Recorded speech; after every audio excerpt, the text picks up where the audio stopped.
میں والضحیٰ، قسم ہے چاشت کے وقت کی، قسم ہے چاشت کے وقت کی۔ اب ایک بات ذہن میں رکھ لیں کہ جب قسم کھائی جاتی ہے تو جتنی بڑی ہستی قسم کھائی جاتی ہے کسی کی تعظیم کو اجاگر کرنے، کسی کی تعظیم کو اجاگر کرنے کی قسم کھائی جاتی ہے، تو تعظیم کو اجاگر کرنے کے لیے جس شے کی قسم کھائی جائے اس شے کی عظمت میں اس کے ساتھ کچھ مناسبت ہونی چاہیے۔ تو یہ قسم میں والضحیٰ، چاشت کا وقت، یہ استعارہ ہے، حقیقت نہیں ہے۔ چاشت کا وقت استعارہ ہے، اشارہ ہے، حقیقت نہیں۔ نام لیا قسم ہے چاشت کے وقت کی، اور اشارہ کیا قسم ہے محبوب تیرے مکھڑے کی، تیرے چہرے روشن، تیرے روشن سفید خوبصورت چہرے کی قسم جو چاشت کے وقت کی طرح چمکتا ہے۔ اور صبح کا وقت فجر کا اس لیے نہیں کہا کہ اس وقت روشنی کم ہوتی، اور دوپہر یا بعد دوپہر کا اس لیے نہیں کہا کہ اس وقت تپش بڑھ جاتی۔ محبوب تیری روشنی اور تیری چمک اور تیرا حسن ایسا ہے کہ نہ اس میں کمی ہے نہ اس میں تپش ہے، ٹھنڈک ہے۔ کیا ہے؟ اس میں ٹھنڈک ہے،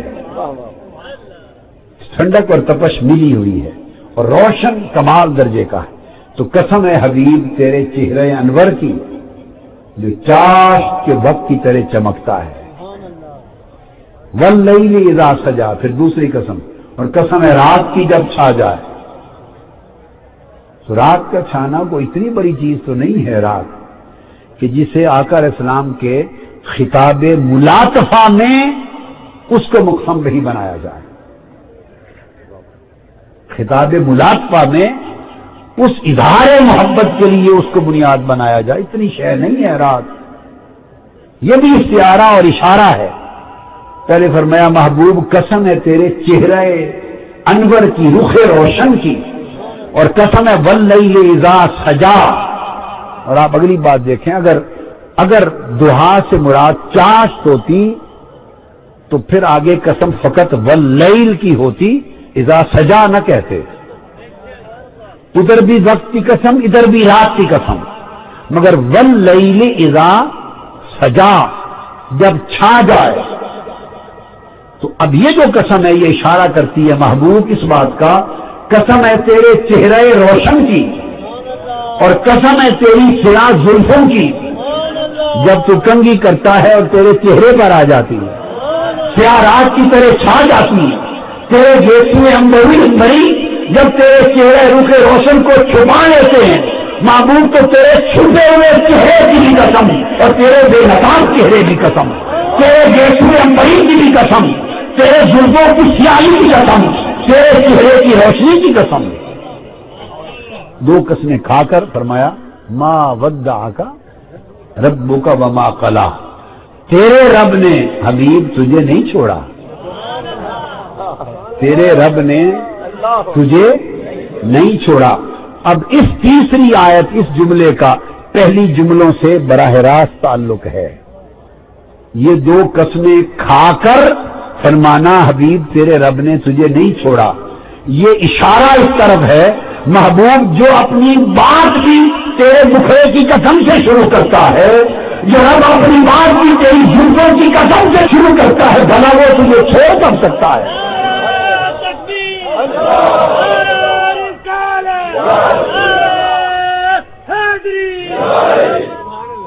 میں یہ عرض کر رہا تھا کہ رب نے یہ فرمایا محبوب وہ رب جو بات بھی تیرے مکھڑے کی قسم سے شروع کرے اور بات تیری زلفوں کی قسم سے شروع کرے، بھلا وہ بھی کبھی تمہیں چھوڑ سکتا ہے؟ پیغام تھا، مضمون یہ تھا، یہ جوڑ تین آیتوں کا آپس کا ربط، اس کو کہتے ہیں ربط بین الآیات۔ اگر ضحیٰ سے مراد چاشت لے لیں اور واللیل سے مراد رات لے لیں تو ربط بین الآیات رہتا ہے مگر اعلیٰ نہیں بنتا۔ आला रब्त नहीं रहता आयतों में, और अल्लाह के कलाम में रब्त बैनल आयात भी आला होना चाहिए, वो अदना रब्त रहता है। आला रब्त तब बनता है कि कसमों का ताल्लुक भी उसके तीसरे ऐलान से हो। जिस चीज का ऐलान फरमा रहा है कसम का उसके साथ बराह रास्त ताल्लुक हो। अगर कसम खाए चाश्त की, कसम खाए रात की और कहे तुझे नहीं छोड़ा, तो दिन और रात की कसम और हुजूर को न छोड़ने में जोड़ नहीं बनता। कसम तो दिन के वक्त की खा रहा है, कसम तो रात के अंधेरे की खा रहा है, और फिर कहता है तुझे नहीं छोड़ा। तो कसम का इंग्लिश में कहते हैं इतना इंपैक्ट नहीं है। क्या कहते हैं? इतना इंपैक्ट नहीं है, इतना एम्फेसिस नहीं पड़ता, इसके ऊपर इतना फिर जोर नहीं कायम होता, जिसको मैंने तफसीर की जुबान में कहा कि रब्त बैनल आयात आला और मजबूत नहीं रहता। रब्त में जब्त नहीं है और रब्त में उलूब नहीं है, ऊंचा रब्त नहीं है, अदना रब्त है। तो आला रब्त के लिए, आला रब्त के लिए लाजिम है कि जो कसमें खाई गई हैं उनका मजमून उस ऐलान के साथ मिले। तो मजमून ये बनता है कि महबूब तेरे मुखड़े की कसम, ये कहते हैं मैंने छोड़ दिया, मुझे तेरे मुखड़े की कसम नहीं छोड़ा।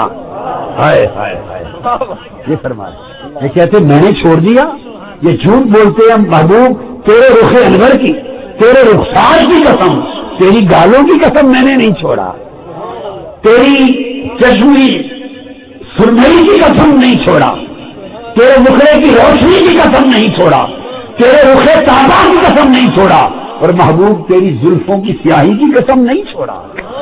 तेरे कुंडल वाली जुल्फें जब बिखर जाती हैं उन कुंडलों की कसम मैंने नहीं छोड़ा तुझे। झूठ बोलते हैं, ये है मजमून का रब्त।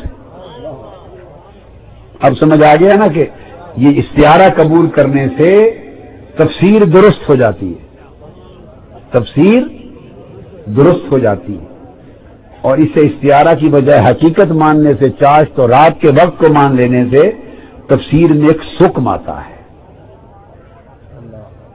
रब्ब कायनात ने इस अंदाज के साथ बात की, आपको नहीं छोड़ा। मां वद्दाअका रब्बुका वमा क़ला, बल्कि ये उनके एतराज का रद्द था। और तरीका ये होता है कि एक रद्द किया, एक क्या किया, रद्द, और एक उस रद्द, एक होता है रद्द बलीग।